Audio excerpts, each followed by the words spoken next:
I have a new bad habit these days. Normally I'm just into weed, speed, coke, that sort of thing. Nothing much. I start getting a bit bored, same old deal, you know, mates round, start drinking a few hours before you go to the pubs, getting nicely buzzed. Then add in some speed, a few spliffs to keep me level, and some coke in the bathroom for good measure. But like I said, it was all getting a bit boring. But I'll come back to that. This particular Saturday, me and the buds were all wrecked enjoying the night when the club started kicking out. Still wanting more booze and drugs, we went to mine to continue the liver and nostril abuse, and the silly antics picking up more drink along the way. Finally in the flat, the music, the booze, the bongs, the lines were all being passed around, and everyone was laughing and joking. When Ashley, my friend, came up to me and asked, "Hey bud, I know this is a pain, but can I nick a beer off you? I'm out." Raising an eyebrow, "What's it worth to you?" I said, leaning in and stroking my chin in an attempt to look sinister. She laughed and said, "I don't know, my undying love and gratitude?" "Not good enough," I barked, raising my hand to her face. "Well, what do you want?" She shrugged. Thinking back to a trade I had made for sweets as a child with my mother, as you can see, even then I had a problem hearing no, I put my hand back to my chin and whispered, "Your soul." And we both burst out laughing. "Okay, why not?" she replied. "I officially give you, Mila, my soul." And we continued the cracking up. I passed her the soul-worthy beer, and everyone continued partying late into the night. Party now over, and I'm in bed after an awesome night. I took a few Valium to take the edge off and help me sleep. Well, it did not take long for me to pass out, but at some point during the night, I heard a rough, almost scratchy sounding voice asking, "Did someone give you that? You're lucky. I would do a lot for one of those. Where did you get it?" Confused and sleepy and trying to raise my head, I asked, "Who the fuck is that?" and got abruptly cut off. "Tell me, child, where did you get it?" I was scared and unable to move as I was still heavily dosed. "Where are you? Who are you?" This time the voice hissed. "Where did you get it? Answer me, child." "Get what?" I squeaked back. "That soul. It's not yours. I can smell it. Sweet like strawberry bonbons. Not like you. You smell like spoiled fruit." So I asked, "Where did you get it?" I dropped my head to the pillow and sighed. "Is this a fucking joke? Whoever you are, get the fuck out." Before I could finish my sentence, something cold and sharp grabbed my throat, squeezing, and then he shouted, "Tell me where you got the soul." My eyes wide, I couldn't see anything. I could smell rotten meat filling my nostrils and burning my eyes. Freaking out, I stammered, "What? From Ashley? What is this about? Who is this?" "What if I could make you a deal?" I felt the pressure on my throat lessening. "We know you, your vices, addictions, and what you like." It said this in an almost whimsical tone. "So what if we could make you feel amazing? Like you've never felt, higher than you've ever been, pure ecstasy? What would you say?" Still very confused and convinced at this point that I'm having a very lucid dream, I asked, "What would you want in return?" A silence for a second, and then it replied, "Just that soul. We could give you a taste to help you make up your mind. What do you say?" I thought for a second and agreed. Next thing I know, I feel myself falling backwards, being enveloped in a feeling of euphoria and adrenaline, with visuals of flying through the cosmos as the galaxy tells me its secrets. It was sublime, and then suddenly I found myself back in my room. "That was incredible," I slurred while trying to focus again. "How do I give it to you?" "Don't worry about that, that's our part of the deal." 3 bright gold beams emerged from my chest and upwards towards the ceiling in a floating motion. They felt cool, like the sensation of mint has in your mouth, and tingled and ever so slightly tickled as I watched them ascending upwards, and their light, just a limited glow illuminating 3 black dense masses, almost like the top half of a human silhouette, filling up my room. That's all I saw before slipping back into that trance-like state of consciousness. Sunday, I awoke hungover and on a slightly worse come down than usual. Must have done a few more lines than I can remember.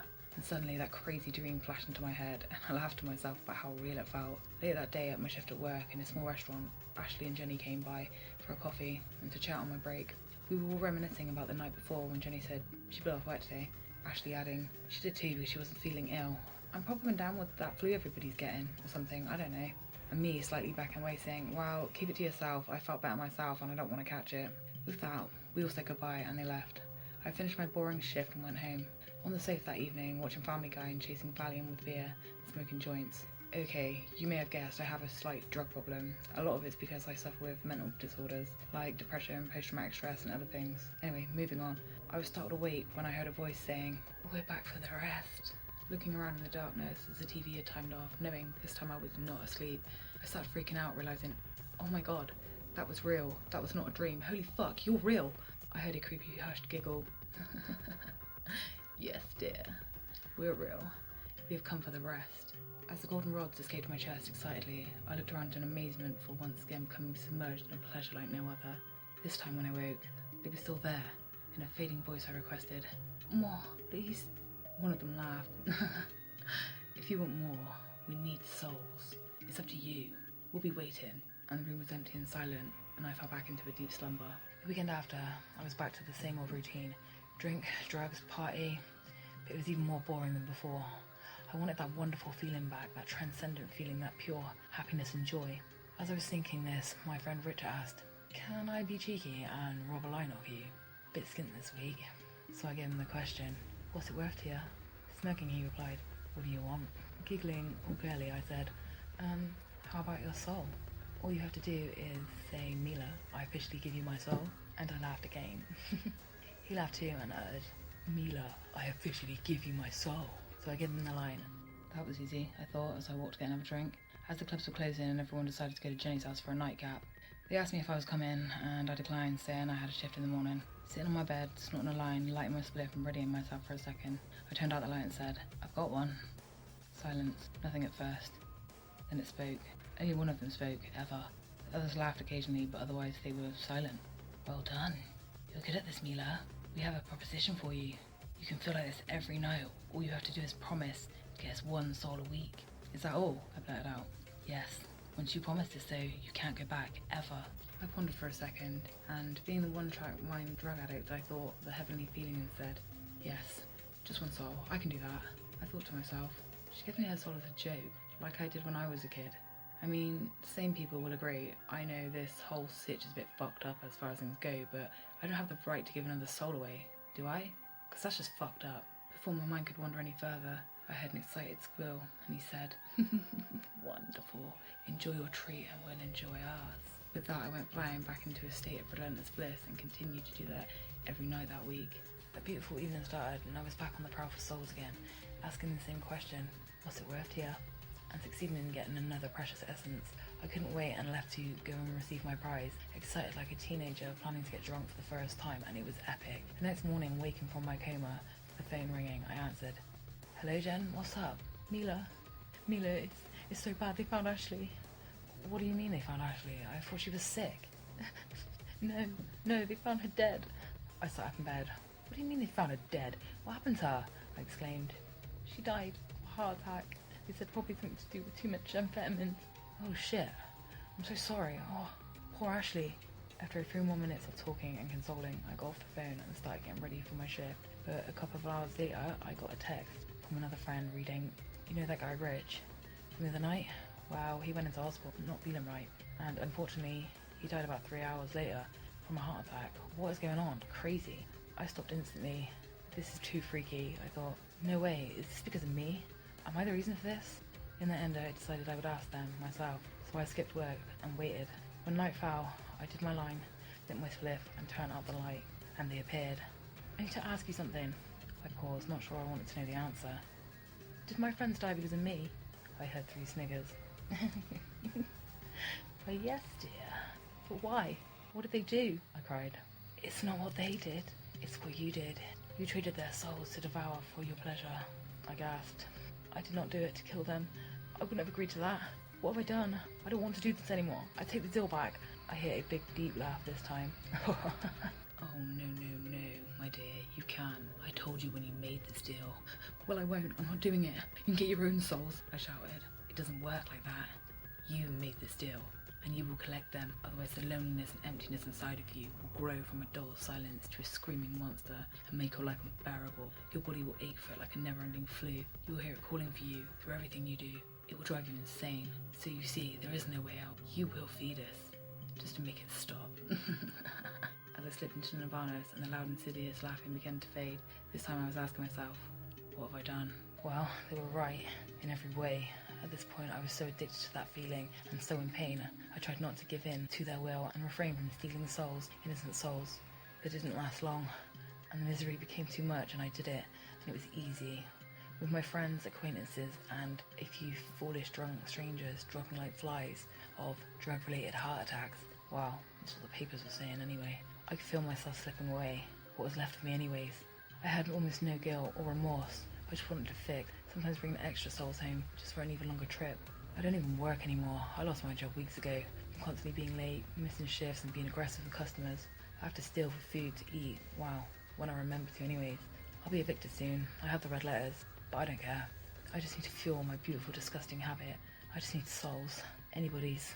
As stupid as it sounds, I even held a few people up by gunpoint to get them to give me their precious essence. They looked real confused, kind of like it was some big joke. As long as they gave me what I wanted, I didn't care. On one horrible day of many, I couldn't get a soul, no matter what, or how hard I tried. I couldn't even force any people to give me theirs. I slept too long, and the sickness was too far in. They would run away as I doubled over in pain and began screaming, "Leave me alone!" or clutching my head. I was desperate, in agony. I needed a hit, but almost no options left. Then it hit me, my soul. But I remember I don't have it. My mother does. In a crazy whirlwind, I went to her home and began profusely banging on the door, yelling, "Mom! Mom!" I saw the landing light turn on and the door swung open. My mother looked terrified, stood there while I demanded my soul back. Half asleep and fully confused, she looked me straight in the eyes to see massive pupils, a sweaty face, and a disturbing wide look. She asked, What are you talking about? Are you okay? What's happening?" "Nothing. I just need my soul. I give it to you, remember? For candy. Now I need it back. It's important. Give it back to me, Mother. You need it back now?" Dumbstruck by my insane rantings, my mother said, "Mila, honey, what is going on? I think you need help. Come in a minute." As she reached to touch my shoulder and usher me in, I grabbed her arm and put my other hand round her throat and screamed in her face, "Give me back my soul! Give it me back now!" She screamed and began crying. "Please, Mila, let me go. What are you doing? Let go. We can get you help." I began squeezing her throat harder. "Give me my soul. Just say, I officially return your soul, Mila. Say it." "What?" I cried. "Say it, say it, say it." "Okay," she whimpered. "Mila, I officially return your soul." With that, I released her and ran off into the night, leaving her on the floor crying and calling my name. I didn't care. I couldn't care. I needed to make the pain stop. I was so far gone. Back home, soul in hand, so to speak. Joint smoked, my ritual almost done. Still shaking, I turned out the light. "What's this I see?" it asked. "I couldn't get a soul. I tried. I really did. Please, please. I'll try harder next time. Just take some of mine for now. I need a fix. I'll find you a soul, I promise." I heard a laugh grow louder. "Yours?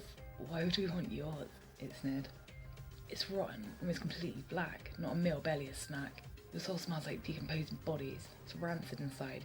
We get sick from eating your soul. But as you tried so hard, this attempt to appease us, and it was so humorous, we'll give you one more chance. You have one day to bring us a new soul."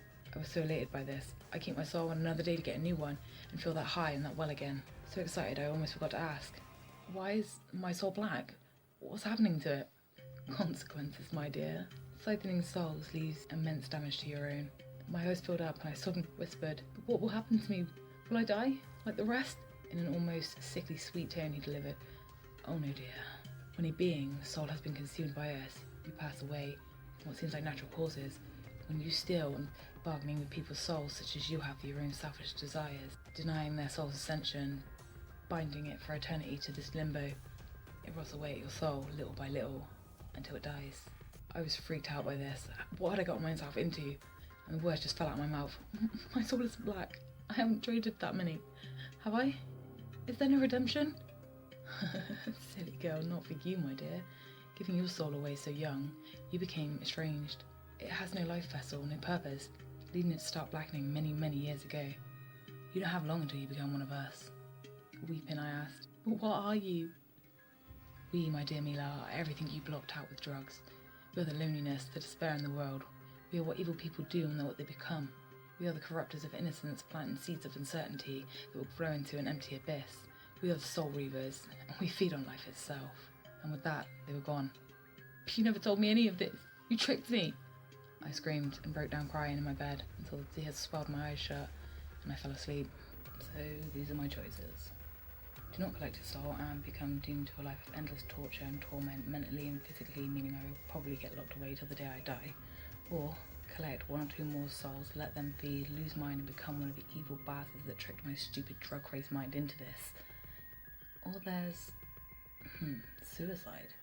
Decisions. Getting high, trying to dull this unrelenting ache, I decided to sleep on it. The next morning I woke, with my insides on fire, and I felt like they were being ripped apart. My head was screaming so loud and painfully that my nose began to bleed. I lay there thinking about my decision, shaking and crying, moving so slowly to try and ease the pain. I grabbed my cocaine mirror, racked up a few lines of coke, then placed them by my side, and then I made two massively packed joints and laid them on the mirror next to the coke. I shuffled to the kitchen, every step agony, returning with a bottle of vodka, and got back into bed. I picked up the rolled nail and double-barreled 2 lines and smoked half a joint in about 4 toques. I blew the smoke out and took a big drink of vodka.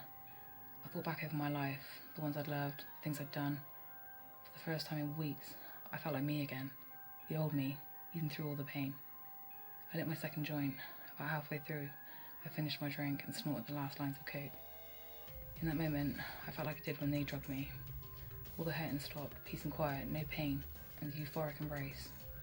I smiled and whispered to myself, "I love you, Mum." Took 2 takes from my spliff, pulled the gun from under my pillow, pressed it to my temple, and pulled the trigger. Boom.